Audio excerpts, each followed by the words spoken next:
Hello students, आइए हम welcome करते हैं न्यूट्रिशन इन एनिमल के सेकंड लेक्चर में।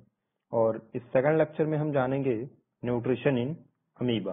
अगर आप मेरे चैनल पे नए हैं बाइट एड्यू पे, तो सब्सक्राइब का बटन जरूर क्लिक कर दें, जिससे आपको आने वाले वीडियोज का नोटिफिकेशन मिल सके।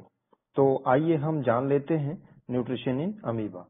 न्यूट्रिशन इन अमीबा जो होता है वो फेगोसाइटोसिस एक प्रोसेस होता है, उसके थ्रू होता है। और जो मोड ऑफ न्यूट्रिशन होता है अमीबा में, होलोजोइक मोड ऑफ न्यूट्रिशन होता है।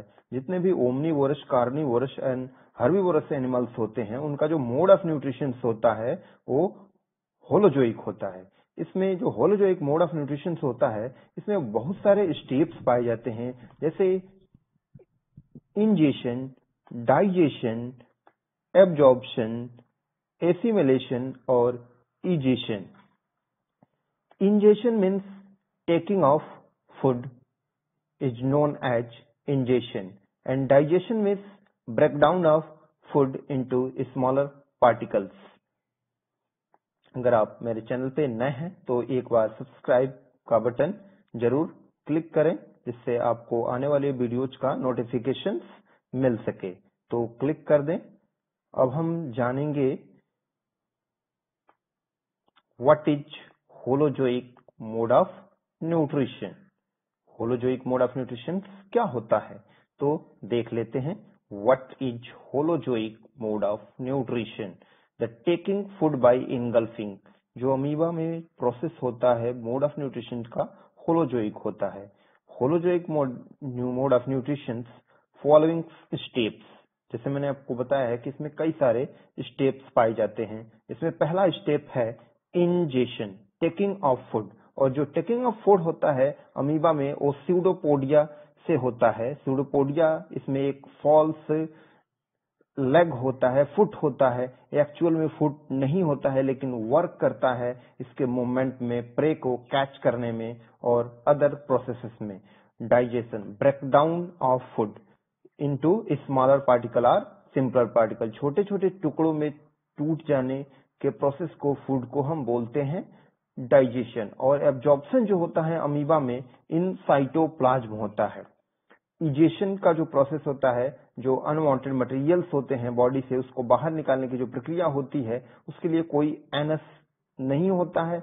बॉडी के किसी भी पार्ट से यह इजेशन का प्रोसेस हो सकता है अमीबा में। इसके लिए कोई स्पेसिफिक ऑर्गन नहीं होता है अमीबा में।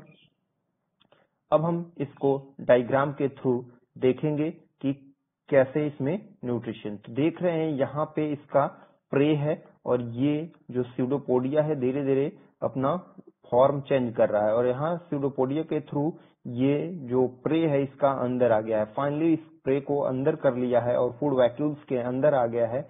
देख रहे हैं कि स्टेप सेकंड जो है वो डाइजेशन का स्टेप्स है। उसके बाद स्टेप थर्ड में एब्जॉर्प्शन हो रहा है, स्टेप फोर्थ में एसिमिलेशन हो रहा है, और फाइनली इजेशन हो जा रहा है। इजेशन के बाद अब हम लोग जानेंगे nutrition in human. Nutrition in human कैसे होता है और क्या उसके प्रोसेसेस हैं। तो आइए अब हम जान लेते हैं nutrition in human. Nutrition in human being. तो जो आप लोगों को पता है कि न्यूट्रिशन जो ह्यूमन बीइंग में होता है और मोड ऑफ न्यूट्रिशन होता है वो ओमनीवोरस होता है, और जो ह्यूमन होता है वो हेट्रोट्रॉप्स होता है। ह्यूमन प्लांट्स पार्ट्स, इसके अलावा जो एनिमल प्रोडक्ट्स होते हैं उनको भी खाते हैं, जैसे एग है, मीट है। और प्लांट पार्ट्स में फ्रूट है, रूट्स है और बहुत सारे चीजें हैं। Breakdown into simpler molecule by digestive system. जो फूड का ब्रेकडाउन होता है स्मॉलर पार्टिकल में, वो कई सारे पार्ट से मिलके होता है। कोई जरूरी नहीं है कि एक ही पार्ट में बहुत सारे ऑर्गन्स हिस्सा लेते हैं। और डाइजेस्टिव सिस्टम का जो सबसे पार्ट होता है, वो मेन पार्ट है एलिमेंट्री कैनाल, जो माउथ से एनस तक रन करता है। ये लॉन्ग ट्यूब लाइक स्ट्रक्चर होता है। जो भी हम खाना खाते हैं इसी के थ्रू पास होते हुए जाता है, एलिमेंट्री कैनाल के थ्रू। इसके बाद हम डायग्राम से देखेंगे कि कौन कौन से ऑर्गन्स हैं इसमें। देख रहे हैं हम डायग्राम में सारे ऑर्गन्स के नेम दिए हुए हैं, जैसे माउथ है, टीथ है, सेरेब्रल ग्लैंड है, फरिंक्स है, एसोफेगस है, लीवर है, स्टमक है, पैनक्रियाज है, large intestine, small intestine, rectum और फाइनली एनस गिवन है। डायग्राम में आपको पॉइंटेड किया हुआ है कि कौन सा ऑर्गन कहाँ पे है, तो इससे हम आसानी से देख सकते हैं। इसके बाद हम डाइजेशन इन माउथ देखेंगे कि माउथ में डाइजेशन कैसे होता है। तो आइए देख लेते हैं डाइजेशन इन माउथ कैसे होता है। ये सबसे पहले प्रोसेस जो होता है इंजेशन का होता है। Ingestion, taking of food, taking of food, इसमें फाइनली मैसिकेटिंग ऑफ फूड।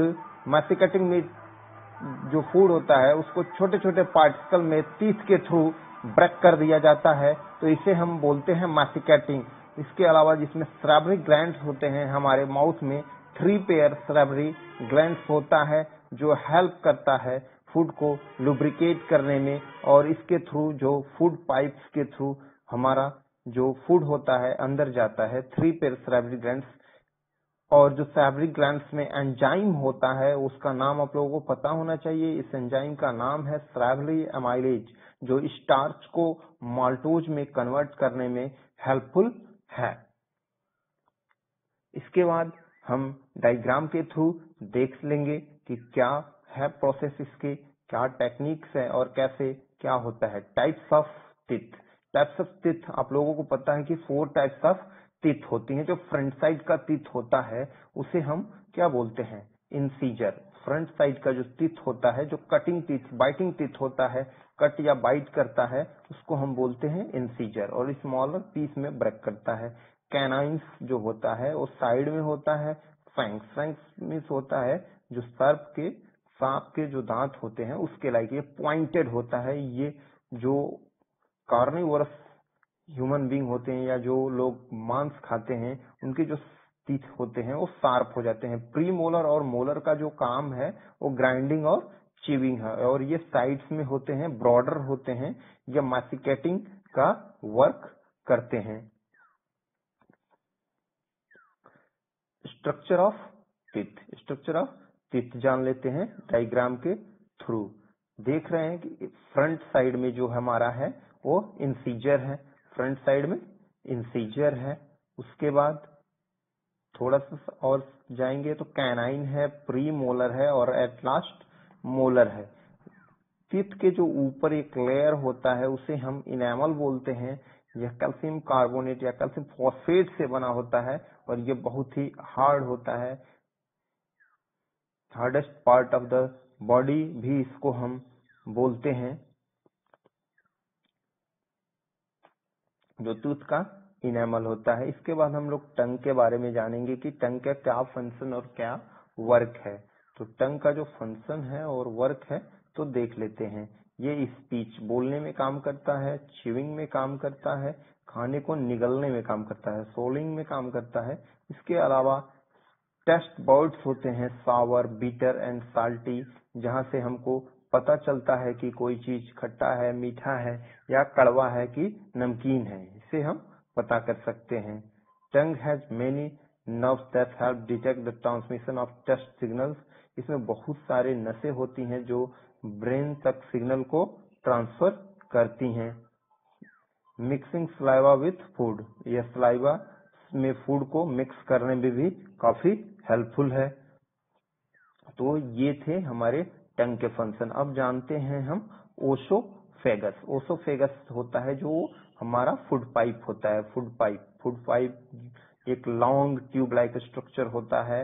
यह alimentary canal which connect the throat to stomach, ये नियरली 25 सेंटीमीटर लॉन्ग होता है। इसमें पेरिस्टाल्टिक मूवमेंट होता है। पेरिस्टाल्टिक मूवमेंट में अप एंड डाउन मूवमेंट होता है, वेब लाइक मोशन होता है, तो इसे हम पेरिस्टाल्टिक मूवमेंट बोलते हैं। रिफ्लक्स, रिफ्लक्स अगर हमारे बॉडी में हो जाए, रिफ्लक्स मीन्स जो ओसोफेगस में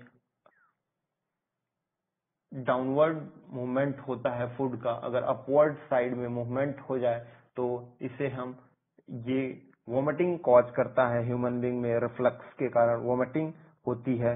ह्यूमन में। तो ये रिफ्लक्स का प्रोसेस था। स्टमक में क्या होता है, ब्रेक किया जाता है फूड्स को स्मॉलर पार्टिकल्स में, रिलैक्सेशन ऑफ मसल, केमिकल का डाइजेशन, प्रोटीन का डाइजेशन होता है। इसके अलावा जो हाइड्रोक्लोरिक एसिड्स होता है वो बैक्टीरिया को किल करने में काफी हेल्पफुल होता है। केमिकल डाइजेशन ऑफ प्रोटीन्स भी होता है। तो प्रोटीन का डाइजेशन जो होता है स्टमक में स्टार्ट हो जाता है। इसके बाद डाइजेशन इन स्मॉल इंटेस्टाइन देखना है कि स्मॉल इंटेस्टाइन्स में कैसे